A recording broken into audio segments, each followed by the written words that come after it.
ബമാക്കോയിൽ സായുധ സംഘം തട്ടിക്കൊണ്ടുപോയി ബന്ദിയാക്കിയിരുന്ന ആഫ്രിക്കയിൽ സേവനം ചെയ്തുകൊണ്ടിരുന്ന മിഷണറി വൈദികൻ ഫാദർ ഹാൻസ് ജോവാക്കിന്റെ വെളിപ്പെടുത്തൽ ശ്രദ്ധേയമാകുന്നു.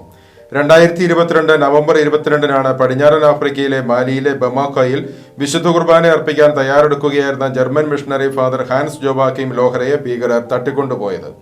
സംഭവം നടന്ന സ്ഥലത്ത് അദ്ദേഹത്തിന്റെ ഇടവകക്കാർ വൈദികന്റെ കുരിശു മാത്രമാണ് കണ്ടെത്തിയത്.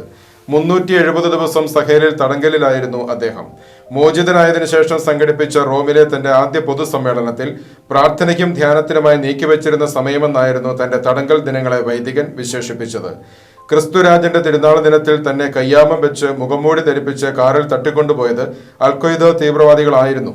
ഞാൻ എൻ്റെ രാജാവിനെ സ്നേഹിക്കുന്നു എന്നെഴുതിയ ഒരു ടീഷർട്ട് ഒഴികെ പുരോഹിത വസ്ത്രങ്ങളും സാമഗ്രികളും ബൈബിളും ജപമാലയും ഉൾപ്പെടെ എല്ലാ സാധനങ്ങളും അവർ അപഹരിച്ച് അഗ്നിക്കിരയാക്കി. പക്ഷേ അവർക്ക് തന്റെ വിശ്വാസത്തെ അപഹരിക്കാൻ സാധിച്ചില്ല.